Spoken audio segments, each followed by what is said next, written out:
会让我心怀你，还是tatabu. Ano yan? Saan galing yan? Hindi ko po alam yung honor. Hindi mo alam saan galing lugar? Bigla na lang po dumating dito yung honor. Binagsak ng chopper yan eh. Ito, baka galing sa Shenzhen Sorting Center. Alam niyo mga mata helmet, yan yung isa sa mga palaisipan niyang Shenzhen na yan. Shenzhen yun.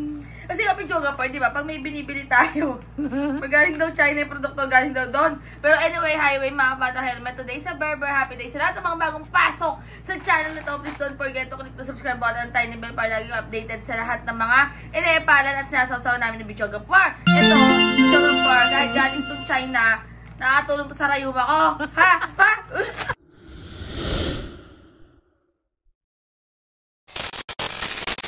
E-epal muna tayo sa bagong upload ni Prof. Doc Shelo Magno videographer. Iwas muna tayo sa mga issue dyan kay Mayora Alice Goo. Kasi pati ako nagiging ano na eh. Lumulutang na yung pag-iisip ko eh. Pero eto nga, pwede ko rin itong i-connect. Sa farm?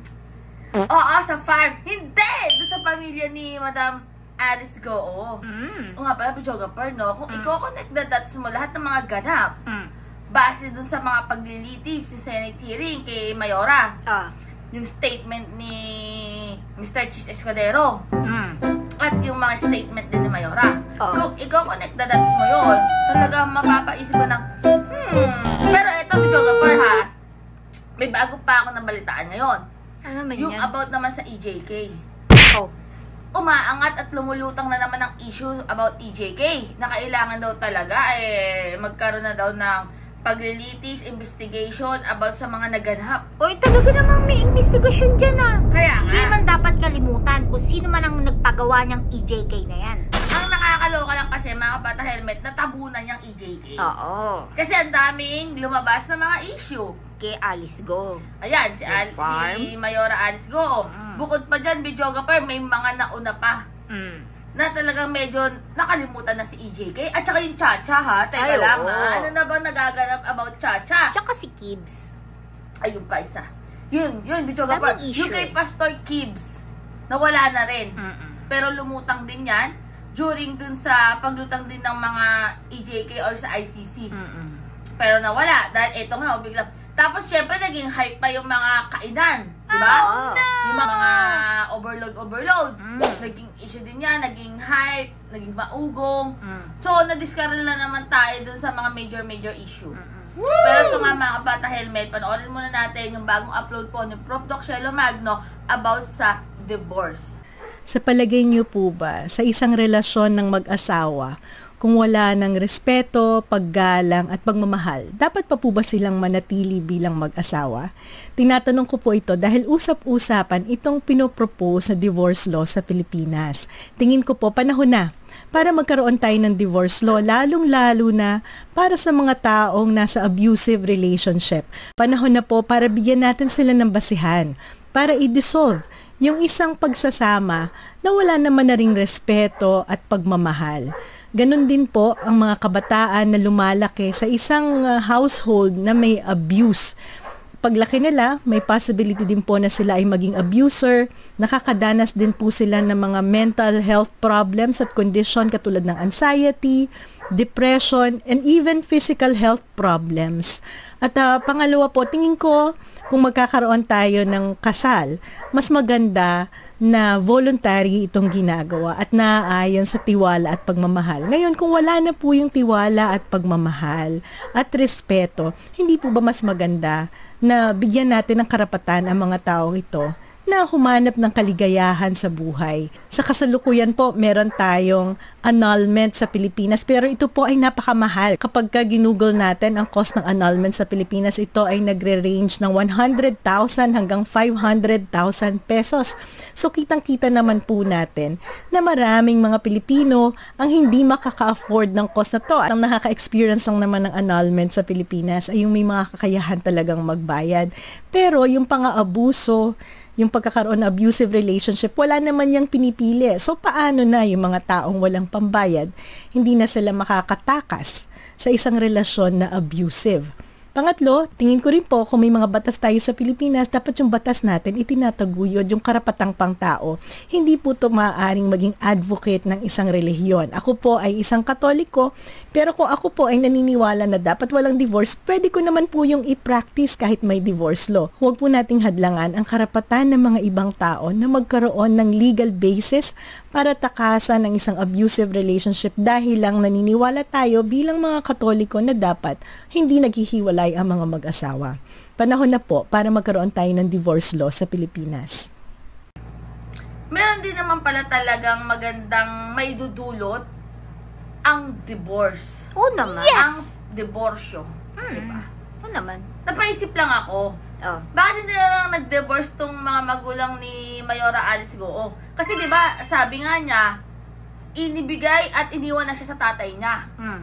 At ang nanay niya ay dati daw nilang kasambahay.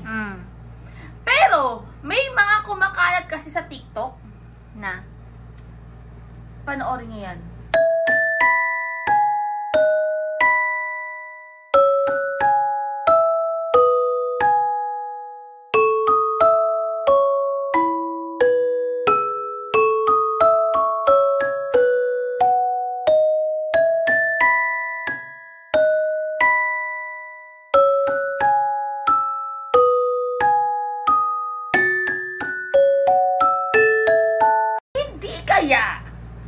Iya ang pangalan na yan.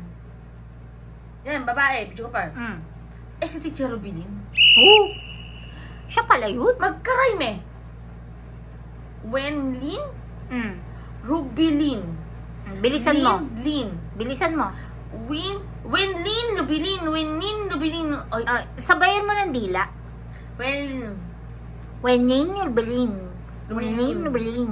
Wenlin, Rubilin. Rubilin. Diba? Teacher Rubilin. Kaya dapat talaga ma-invite na talaga si Teacher Rubilin. Eh, pero teka lang, Pichogapur, kailan ba susunod Senate hearing about dyan? Kasi talagang kaabang-abang yung oh, baby, baby, baby. Ay, no pala, Pichogapur. Siya nga pala yung Fai Shining Jongjini Hachi Hauzo Tui Wai. Tatapusin mo yung kanta. Ano ba? Nandyan yan helicopter. Pupunta pa sa farm. Pupunta sa farm. O kailangan simple lang ang suot mo.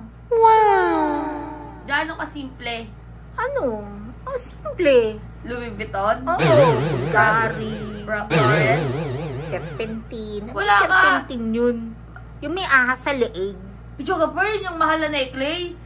Minsan kasi talaga, kahit anong gawin mong pag-hold pa dun sa bond ng family, may mga times talaga na parang kailangan na tong wakasan. Oo. Kahit maraming mga madadamay, marami kasing aspetong titingnan. Siyempre, dyan yung mga anak, kung may anak man, di ba? Kasi ang unang apektado dyan yung anak. Yung mga bata. Pero what if, kung andun ka pa rin sa loob na yun, pero hindi na talaga siya nag-workout. Kaya nga, apektado ang bata. So, dadating na kayo sa point na mag-divorce na lang. Oo, kasi araw-araw mong kasama yung kaaway mo. Oo. Kasi, kaysa naman magkaroon pa ng trauma sa bawat isa, mentally, physically, di ba? Oo. Kaya talaga minsan may mga humahantong sa pagde-divorce. So, meron din pala siyang positive na kagandahan na naidudulot, Pichogapur, sa isang pamilya.